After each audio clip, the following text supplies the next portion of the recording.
often do you find yourself or others measuring your worth or your performance by how your body looks rather than how your body feels? Hello and welcome to the PAWEI podcast. The PAWEI podcast is dedicated to empowering athletes and the professionals who support them by focusing on holistic health and wellness. So today, to answer this question that we opened up with, it has many variables, including individual experiences, unique goals, and personal environments. So today I have a wonderful panel of expert guests in the field of sports, fitness, nutrition, and mental health.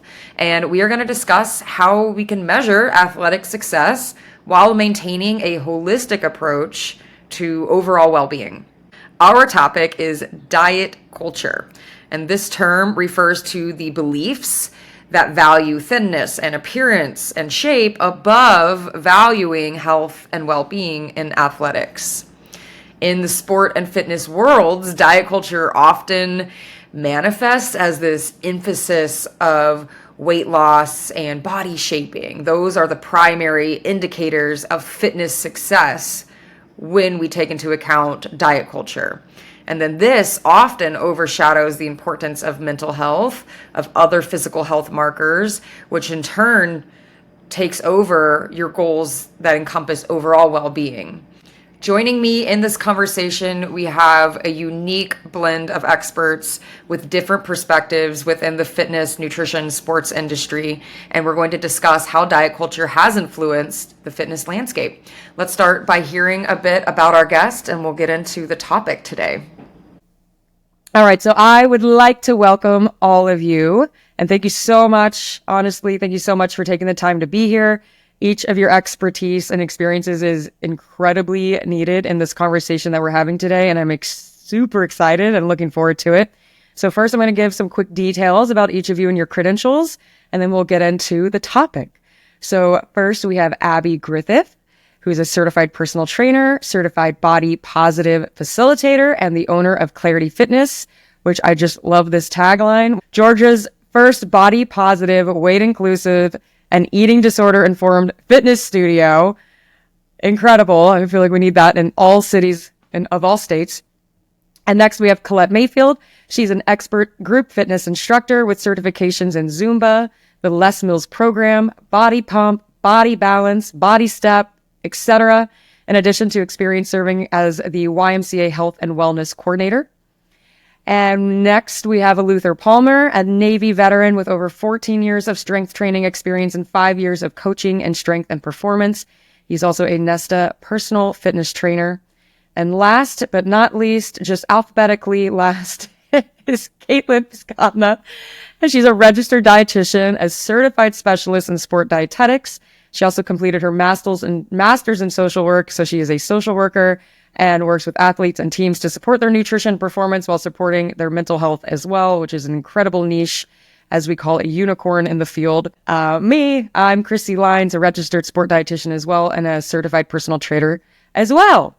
And so today we're going to be talking about diet culture in the fitness and sport worlds. And I think all of us have different varying levels of experience with this, whether it be like in our profession or in our personal lives.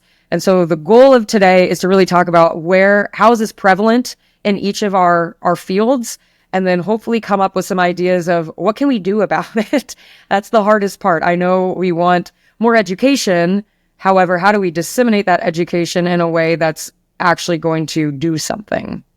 So first, I think it's important that we define diet culture, which is not, there's no harsh definition for this. It's kind of a more subjective definition. So, Abbey, I'm going to call on you. If you were to define diet culture, what would your definition be? If I were to define diet culture, I would say that it has a lot to do with society's perception of what health is, unfortunately. And there's a really close correlation, especially in the fitness industry, of weight loss equaling health gained, which countless studies have shown to not be the case. So that's my stab at it. Yes, agreed. Kaitlyn, how about you? What would you add to that? Yeah, I think when I think about diet culture, and it's funny that you say that, Krissy, because I'm like, geez, I don't know if I've ever really defined diet culture. But to build on to what Abby was saying, I think it's this idea that we have good foods and bad foods, good bodies, bad bodies, the thinner the body, the quote unquote healthier the individual. It's really this idea that, hey, this food is morally superior and this one isn't. Why would you ever eat this one over here? Very restrictive eating patterns, kind of this fear of gaining weight, but using fitness as a means to only control what we look like aesthetically versus, focusing on all of the other reasons that individuals want to engage in exercise. Yeah. Beautifully said. I think we're done. So Luther and Colette, you both come from working in more gym settings. And so I'm curious how, if at all, would you define it differently within that setting or even, I guess, in your personal life? Well, I would, my opinion of diet culture is very close to parallels with Kaitlyn here. But I simply say this, whereas it is a shirt that is projected to fit all standards, all body types, all genders, all ethnicities. That's diet culture. And it sets unrealistic standards across the board. Oh, I love that. Did you come up with that shirt thing? Yes. That's impressive. Oh, wow. I really like that. Well, sorry, Colette, you got to follow the shirt analogy. I'm just going to say that that I agree with the whole idea that weight equals health, like what you look like is shows how healthy you are. Because I have seen, so many different, what people are capable of at so many different sizes. And I think that is the biggest lie that is being told. And, especially in group fitness classes, I think across the board, that's what people believe. And so it's nice to show different size instructors or different size participants, all enjoying and all being healthy and just moving and enjoying themselves. So I agree with that statement for sure. I think it's important to also touch on, because we all work in different areas, whether it be with specific sport teams, with individuals, with personal training, with managing personal trainers, with one-on-one counseling. And there's so many different areas. And so it's really difficult to figure out how do we change that narrative of the way you look or your body weight determines your health. It has been so drilled into us. So I'm also curious, and this may not be something that we can exactly pull from, but I'm curious if anybody has ideas of where this started from. Where did we get such a ubiquitous idea that the way you look determines your health? Any ideas there? Yeah, I have a great just theory of this. Well, it's just bodybuilding culture and years of allowing that to grow, where the purpose of bodybuilding culture is to put on massive amounts of mass and then shred the weight in a ridiculous amount of time. And most people look at that and they're like, oh, this is what, an attractive male, speaking from a male point of view here, this is what I should look like. So how do I achieve that? And they only look at the basic version and they don't understand there's a science to that. It's not just going to the gym, eating, then doing an extremely dangerous cut because they just focus on the result. And then it's influenced by Instagram through that as well, where that is a sport. That's not a lifestyle that you should live. It's a sport looking for an achievement and a result, not a health achievement. So I just think it stems from that. I don't know if anybody here has read Anti-Diet by Krissy Harrison. Early on in that book, she talks about kind of the history of diet culture, but I think the big thing that comes to my mind when she's kind of bringing all of those things together is just that these health trends have continued to change over time. And so, we think back 20 years, 30 years, it was something different. We're doing low fat, and then we're doing low carb, and then we're doing this diet, and then we're doing this diet, and our body's supposed to look this way at this particular time.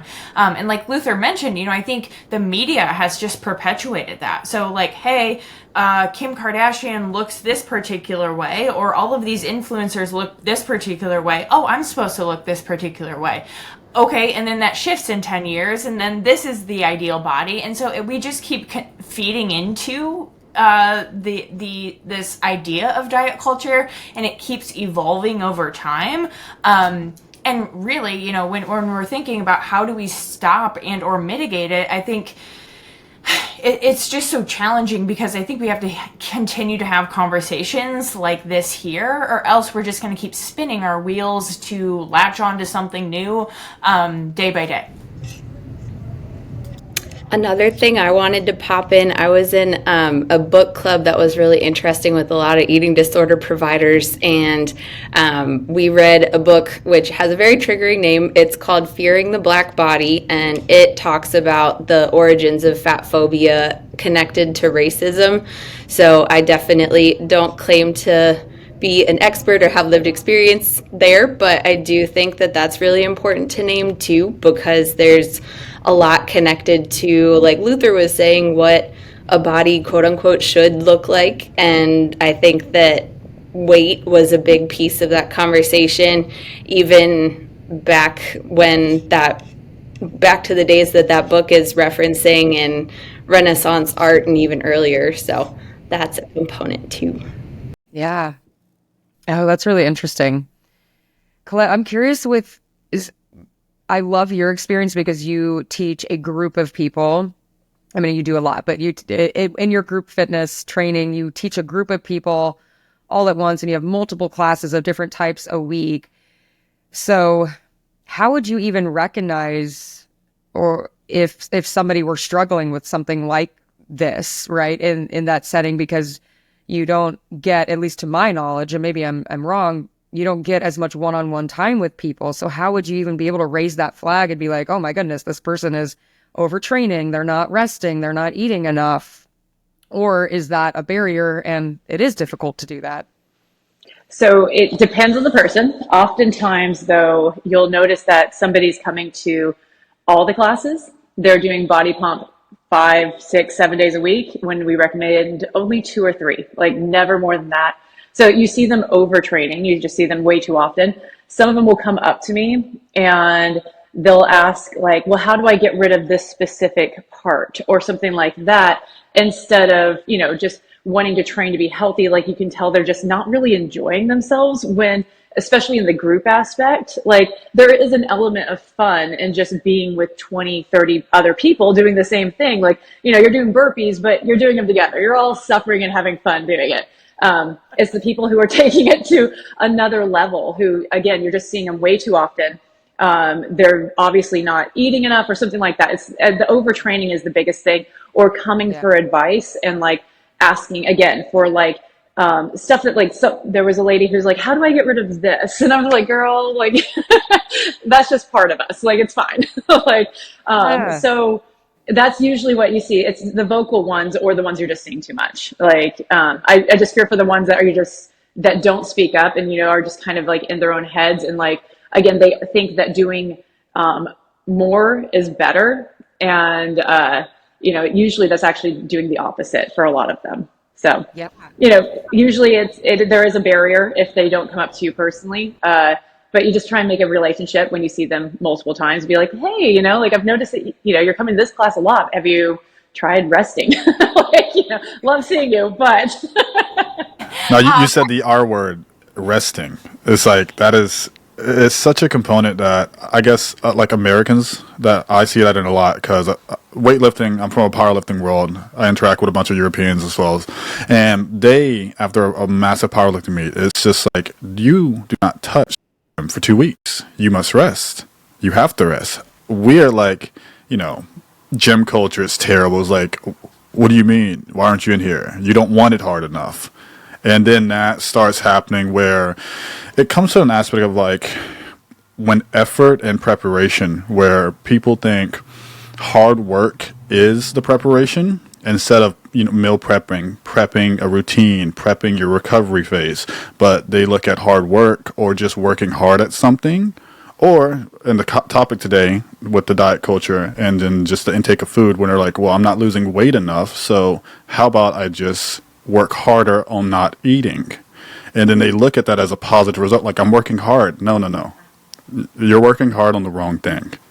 Yeah, and I wanted to add that, honestly, a little bit of a personal story, but I am a big lover of group fitness. I love to go to reformer Pilates. I've been doing it for several years.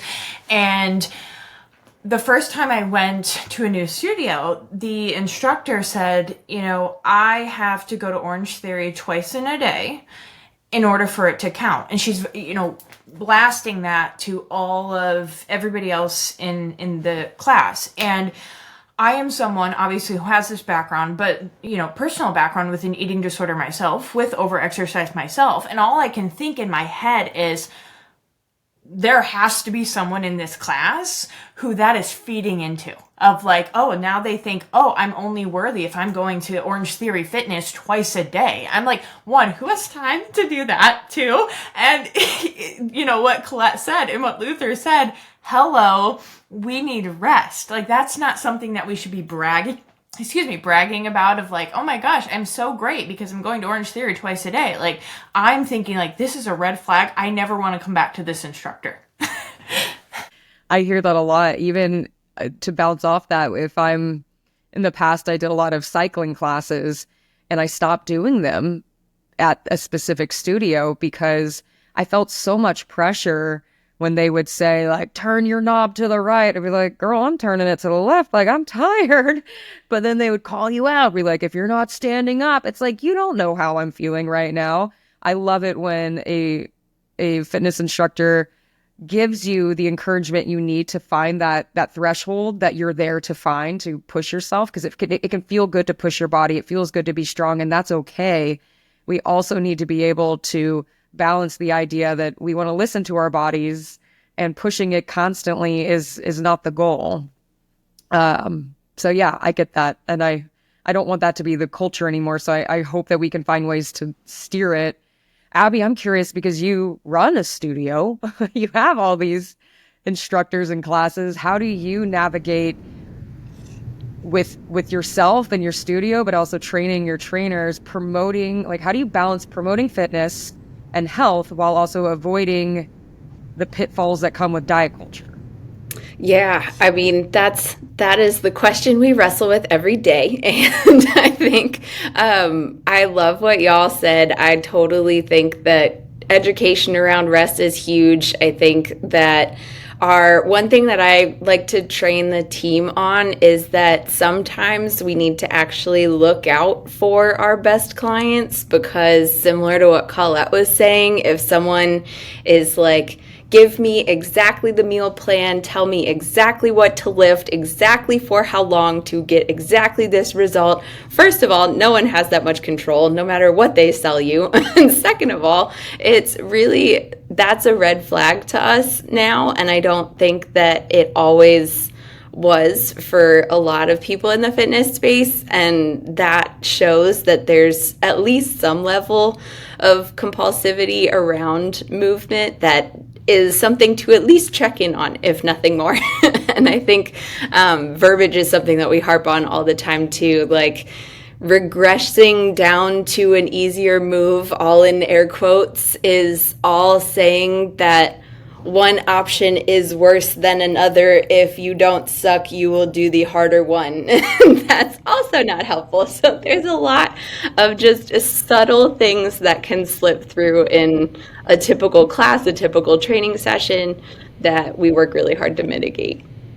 I love that you said that, because when I first started working in eating disorders, I remember I was in an eating disorder center. And so they were having a meal, these patients that were diagnosed with an eating disorder. And one of them, I was very new, like I might have been an intern at the time, and they asked me for a straw. And I was like, all right, I can go get you a straw.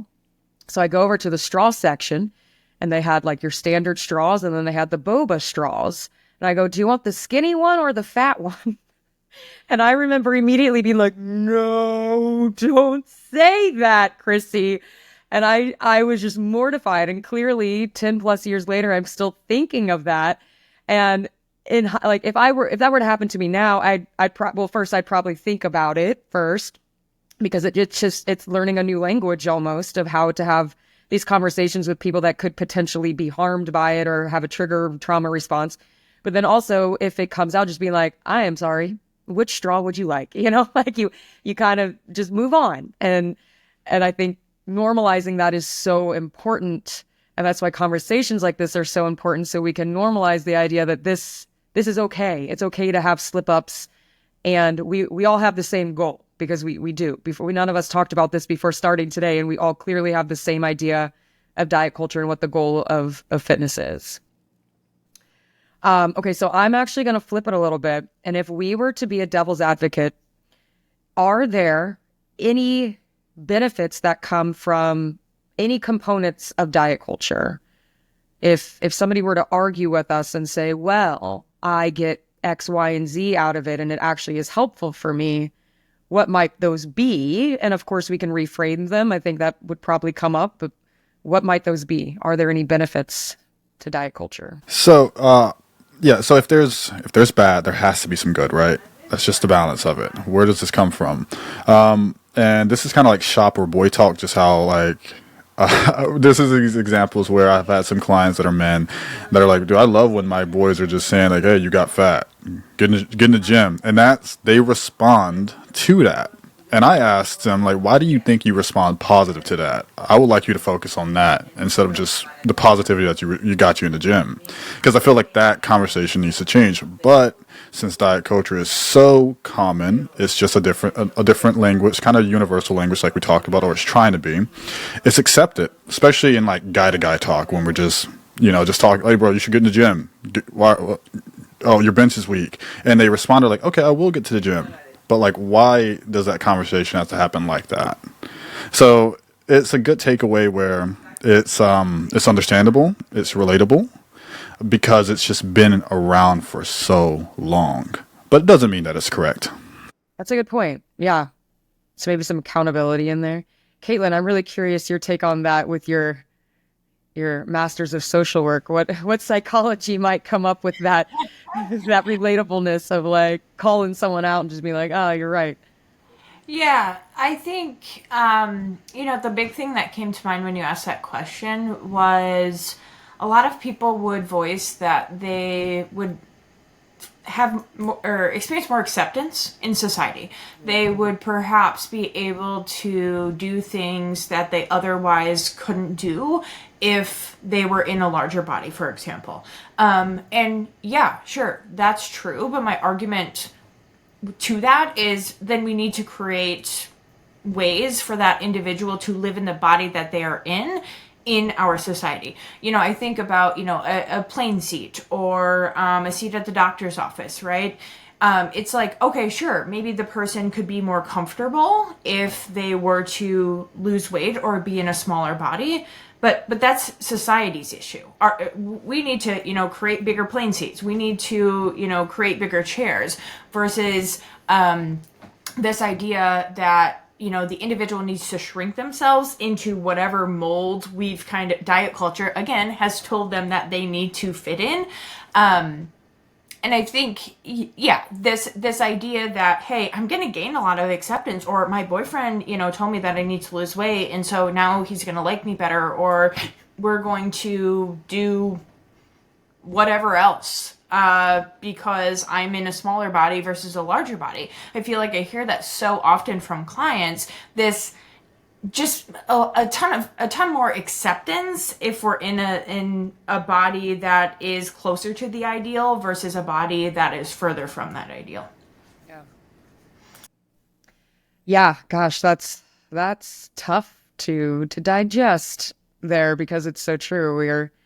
It's like what the goal being acceptance, and then we have to think acceptance from where? Is it, if we shift it to being, I want to accept myself, well, then the goal is so much different than if it's, I want society to accept me, because that's a constant moving target. Abbey, I'm really curious how you might implement this. I know if you just look at the website of Clarity Fitness, it's amazing the things you do in your studio to create an inclusive environment that does promote body positivity and just inclusion.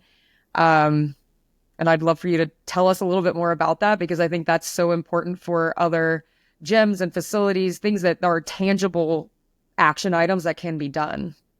Definitely. The few things on the top of my head, my favorite one is our non-scale victory wall. So we have a giant wall that it's a mirror in a group exercise room, and those in the eating disorder recovery space know that mirrors have a lot of talk around them, whether they're helpful, whether they're too triggering, whether they're a tool that could be used for movement, for form and checking in on that.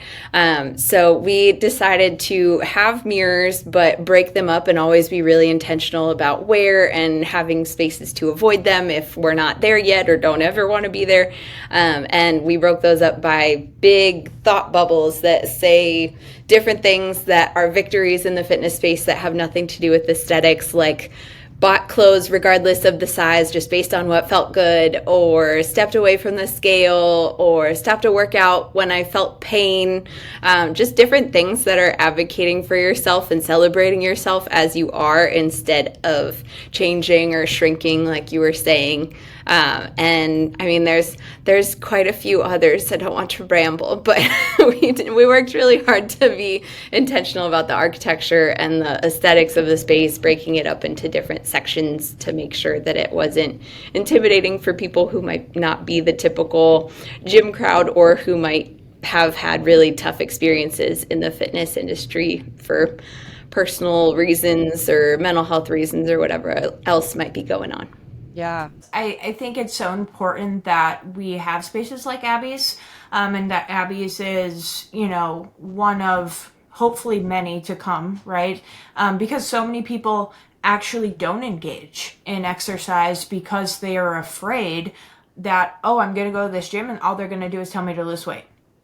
And so showing up to a gym like Abbey's, it's like, whew, I can be myself here. I don't have to worry about, being put on a meal plan or being put on this specific training regimen. It's a place for me to come and be my authentic self and actually then focus on my health. I totally agree. I think it's one thing to be able to advocate for yourself and have a space and have the mental health and mental awareness of being able to say, hey, trainer, no, I don't want to do this, or this isn't aligned with my goals. But it's another thing to have fitness professionals who don't go there in the first place, so that person doesn't then have to put all their defenses up to try and do what feels good for them at that point. Yeah. Luther, you seem very enlightened in this topic, which is so refreshing. And my own bias is that that's not my experience with a lot of personal trainers and strength and conditioning coaches in the gym setting. I'm curious, where do you think you picked up on this? Was it personal experience? Was it working with individuals and seeing like this isn't working? Was it something you were educated in? Like where did you gather your insight on this topic, if you will? I just think it's just it came from experience for a little bit, working with so many individuals. When you pick up patterns and you see like, why are you changing the goal every 4 weeks or every 2 weeks? Like, why is that happening? And then so becoming a personal trainer, you think that you're in the business of, well, you're told that you're in the business of weight loss, performance, strength, making people strong, this and this. But what about making people happy? So when I understood that I'm in the business of just making people happy, like that's it. And sure, we can and through that happiness, we can find a way to get a little stronger. And if weight loss is your thing and you're going, you keep adamant about it, as long as you train the body, it'll happen. But if it doesn't, I'm sure if we just keep pressing happiness, then you eventually figure out why you hired me. And that's the thing. But where this comes from, I think it's just a lot of some experience and just really listening to everyone and not just being like, do this, do this, do this. And I never go into a session thinking we have to hit this weight. I just want them to know that they can do it again tomorrow. I love that. And yeah, I think that's another thing that, God, this is a whole other topic we don't have time or scope for today, but thinking of healthful aging, I use air quotes because that can mean so many different things to different people. And ideally, we also change the narrative on that as I want to live a long, happy, healthy life. And it's not about what I look like. It's about what I'm able to do and to enjoy. So I love that we can all bring it back to that. And I think if we can really help shift the fitness and sport industry into a way where, sure, like we want performance. It feels good to perform. I think a lot of athletes have that mentality of achievement and determination and success, and that's okay. That can be a part of a very healthy lifestyle and mindset to have. It's where does that get too much? And the hard part is that it is individualized, so there is no blanket, which means we need to educate enough people in all the spaces where we find athletes, which is so many places, in order to facilitate that dissemination of information. So as we wrap it up, I guess, what are ways we can do that? It's really tough to have the manpower to go out there and to educate each individual person. And at the same time, I don't know, I can't think of other ways. So what are some things that have worked for you, or hypothetically, what do you all think would be good ways to ensure that we are getting the message out there to change the narrative and change diet culture to just being a healthful culture? What could that look like? I would say just some of the things that I do. Really making sure, like, I'm having a snack during Pilates class. Nobody does that. Why? Because everybody's focused on restricting their intake or, doing fasted, whatever else. If I'm hungry, I'm going to grab an applesauce squeeze and I'm going to have it right then and there. Taking breaks. But I think a big one too for me, and I do this for myself, but I think I also do it for other people too, to show that, the only not only can people who are in the body ideal for our world be the ones that wear the sports bra and the leggings to the gym. Like, I'm a very heavy sweater, and so I need to, oftentimes I just like to be in my sports bra and my leggings. And so I think that shows people that, oh wow, like this person that has stomach fat is wearing a sports bra and her leggings. Maybe I can do that too. It doesn't have to be only the people that have aesthetically visible abs can wear the sports bra and the leggings or whatever makes them feel comfortable. It's just really promoting what feels comfortable and good in your skin. And again, I have no feedback from anybody that like, oh, you totally inspired me to wear my sports bra. But I think, I hope that the more we can just be comfortable in our own bodies, I think it can do a lot of good for those around us in those settings who feel like, oh my gosh, I have to hide every single thing about me unless I look this one particular way. I know in my eating disorder recovery journey, I really needed data to make things make sense, to shift my thinking about fitness and body image and weight. So Health at Every Size is like the mecca of all things eating disorder books.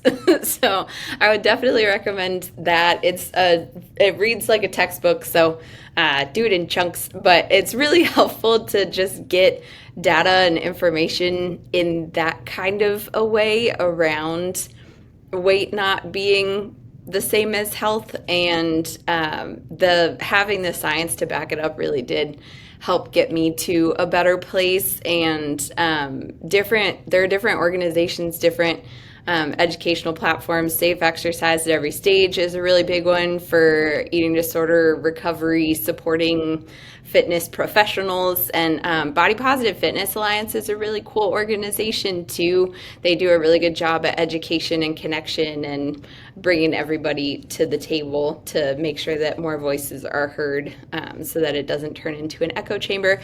And they're also really good about not subscribing to cancel culture. I think when you get into this work, myself included, you say a lot of oopsie-daisy things, and having a community and people that can be like, hey, maybe we say it this way, or have you thought about this, instead of like, oh, I'm never talking to her because she said this, is really refreshing and gives you space to actually learn and think instead of shutting down yourself. So those are my tidbits. Those are wonderful resources. Thank you so much for speaking to them. Yeah, community is such a big thing, especially when you're trying to spread the information like this. I believe, just like for a closing thought, I work at a gym called SCS Performance, and I believe they have one of the world's best trainers. Her name is Janessa Lambert. She holds the world record for 147-pound weight class. We've had some bench days where she's out benched me. I'm just like, it's okay. It's okay. Girl power. And then she has a 505 squat. The girl's an animal. But she's an excellent coach. And we talk a lot. And I was like, so, like, all your clients are so happy. Like, all your clients are getting their goals. They're stepping on the platform, which is a big thing because you have to display your fitness, your strength to a crowd of people, right? And she just says, hey, I tell them, don't focus on the crowd. Don't focus on the goal. We've did all the work already. Just focus on getting it done. And whatever it is, because that's life. And I feel like for the client athlete, they turn their fitness journey into a sport where it's like we have to have a peak or a goal in mind. And where we were talking with Janessa, it was just like, it's just a journey. It's okay to have some side quests in there. But it's a journey. Just don't turn it into a sport because there's a big difference between training to be healthy and a nice lifestyle and then training for a performance that has a metric for a result. Just because you won the championship doesn't mean you did it healthy. Like, we know that. We see all these NFL stars having heart attacks and everything. Like, is this healthy? Is football health? No, it's collision. So just separating the journey from the sport. And I was a FEP advisor, fitness evaluation program in the Navy. And it's basically when you fail your standardized fitness test, you come to us and then we have take 6 weeks just to retake it again. And everyone was so focused on, we have to just like run these guys through this program and get them there, but they were all injured. That's the thing. And I'm like, whoa, we have 6 weeks. How about we just show these individuals or this group that we show them example of someone in their body running this 1.5 miles at this time. So they don't think that they have to look like me to run this 1.5 miles. Because they're all focused on the look. Well, I don't look like that, so I can't do it. Well, I'm going to find you an example that looks like, or whatever, your shape or whatever it is, and that has done it. So more so just focusing on finding examples as like trainers to show your clients and just focusing on the journey, not like treating it as a sport. It has to have an outcome. We have to win the championship. That scale has to be 115 pounds. Like, whoa, it could be 130. It could be 145. Are you happy? Yeah. Yeah, we have to be able to switch the goals. And it doesn't mean that performance can't be a part of those goals. But that's what it is. It's a part in a whole of all of these other health goals that we have that aren't aesthetic in nature, because those are going to transcend that time of your life and they're going to carry you on to the next phase. And I tell my athletes too, like, the goal isn't to just PR every time. That's impossible. Like, you're not going to do that. But what else are you getting out of it? What's fun about it? If you couldn't measure anything in this activity, what would you do it for? What's the point for you? It's tough. So I think really being able to individualize with the athlete on what their goals are, but then pull out so that they're not always focused on performance, even though there are times, especially at higher levels of competition, where they do need to be focused on that. That's not it every time. That's exhausting. Yeah, I don't think I would want to do that either. Well, that wraps it up. I really, really, truly thank you all for showing up and sharing your insights on how diet culture impacts athletic performance and mental health, long-term well-being. It's so clear from this conversation of all of us in different parts of the country. And like none of you have met today, right? And just having this conversation just shows that regardless of somebody's athletic goals, we have to prioritize their well-being over their appearance. And we have to encourage support of balance and sustainable practices. And we need to create these educational opportunities individually, but also for a community. And that's what's going to get the information out and change the shift in culture. And by existing ourselves and modeling that relationship with food and body and exercise, I think that's that's really the groundwork that's gonna make it happen. So I will put those resources that Abbey, you mentioned, those were amazing, and then some additional ones in the show notes. So if anybody has any future questions or follow up on this topic, you can go there. And of course, I'll put more information about our guest speakers today as well in there. Otherwise, I want to thank you for listening, and that is all.